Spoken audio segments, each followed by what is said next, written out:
If we have to shut down the way you live as a free people for health reasons, we will do it. And let me tell you something. This virus, that was just a practice run on how they can shut things down. That was a practice run. Do you remember 5 years ago, natural gas was the thing? It was a clean burning fuel. It wasn't coal. Now, all of a sudden, it's a poison. It's the enemy. It's the cleanest burning fuel that we have, natural gas. But no. So they want to destroy coal. They want to destroy natural gas. They want to destroy heavy oil. And you're left with what? Well, oil, with electricity. Well, how do you get electricity? The vast majority of electricity is created by fossil fuels, coal, and nuclear power. And nuclear power is not expanding. So we're going to be in for many cold winters, many sweltering summers, and then what are they going to do? They're going to do what they're doing in Scotland. Limit how much you can drive. Those days are over. Well and good, he says. The ability to just travel wherever you want. How dare you? Those days are over. It's just like the pandemic with the virus. It's your health, the health of the nation. If we need to destroy your business, destroy your job, shut down your livelihood, shut down your churches and your synagogues and your mosques, if we have to do those things for the health of the general society, we will do it. And if we have to shut down the way you live as a free people for health reasons, we will do it. And let me tell you something. This virus, that was just a practice run on how they can shut things down. That was a practice run. So I wanted to point that out. All right, let's take a listen to this involving climate change. Go ahead. Federal agencies considering taking action to address the health problems linked to gas stoves. And one option could be a nationwide ban. Well, there is one. Like if you put your face in a gas stove, you might burn it. If you sit there all day long and inhale the gas coming from the gas stove, you might get dizzy. So I don't recommend you do that. But then on the other hand, if you stick your head in the toilet where we have H2O and never remove it, that might be a health hazard too. All right, go ahead. CBS 2's Carolyn Gussoff reports recent studies show emissions worsen childhood asthma. It's not recent studies, it's a recent study, and it's completely phony. Completely phony. It was dredged up by this government entity, the Consumer Product Safety Commission, for the purpose of trying to strangle the end user, you, the American people, from using gas and gas stoves. So they want to get rid of your gasoline-run car. They want to get rid of your gasoline-run stove. They want to get rid of gasoline, period. And this survey, or this study, so-called, is a joke. But anyway, go ahead. And other diseases. College student Essen Sardui struggles with asthma. My throat's closing up. I can't breathe.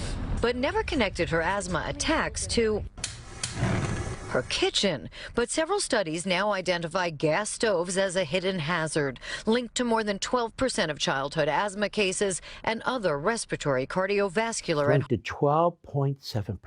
How do they know? They don't know. They don't have the foggiest idea. Go ahead.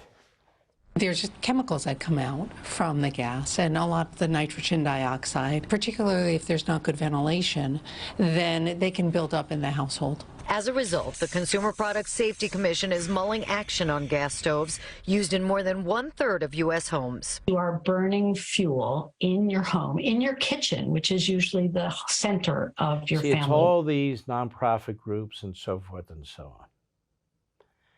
They are ideologically extreme. American Lung Association, you would have thought, well, that's a good organization, but listen to them. Go ahead. Other gas appliances are directly vented to the outsides, causing not only indoor air pollution, but also greenhouse gases, even when stoves are off. But the Association of Home Appliance Manufacturers says the solution is better ventilation. Plumbing, heating, and cooling contractors say talk of a ban is premature. Why attack an entire industry? If a doctor's recommendation says it affects somebody's asthma, nobody's going to argue that. But There's millions of gas stoves. Some would miss the ease of cooking with gas, but I'm for anything that will make my health better. Meantime, the Lung Association recommends use the hood that vents to the outside while cooking or open a window. Wait a minute, open a window? It's that simple?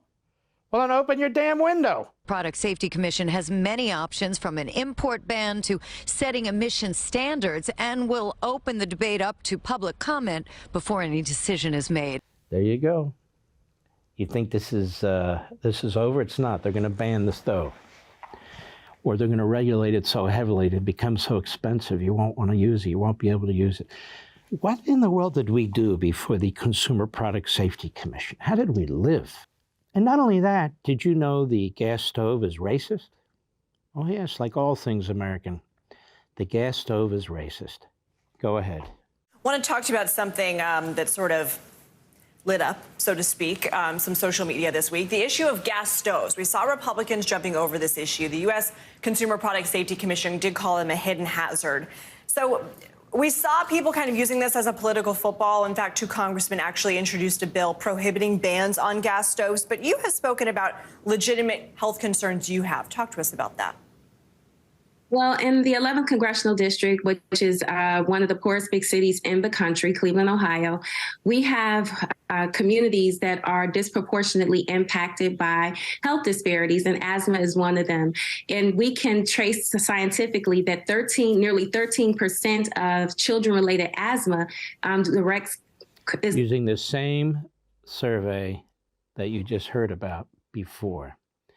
So in her community, because they're gas stoves, her community is disproportionately affected.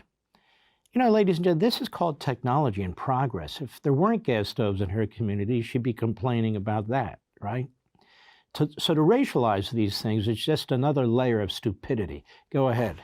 To gas stoves. So this is an issue that is of great importance to me. Now, we're not going to the extreme of banning gas stoves, but what we want to do is educate. And what we also want to do is make sure that we are informing people so that they can make the adjustments and the modifications, making sure that their windows are open, their homes are properly ventilated, bringing this to their attention so we can deal with the disparities that have come as a result of gas stoves in marginalized communities. But you're not calling for a ban, Congresswoman. I'm not calling for a ban. I am a proud user of the gas stove, but okay, wait. See, this is the thing. You ask any chef, they're going to tell you they prefer a gas stove. Now, where I live, you can't have a gas stove because they don't have gas pipelines to where I live in Florida. So you use a propane stove or you use electricity. So we use electricity, which is not the preferred stove of most chefs and so forth. Not that I'm a chef, or my wife's a chef, although they're good cooks in the family. I'm not one of them. But see how she smiles, and she said, I have a gas stove, and she'd never give it up. So the reason why they can't ban them yet, but they'll get there, is because too many of you own them, including people in her marginalized community, and they want their stoves and they want to keep it. If you want to open your window, open your window. There. Case solved.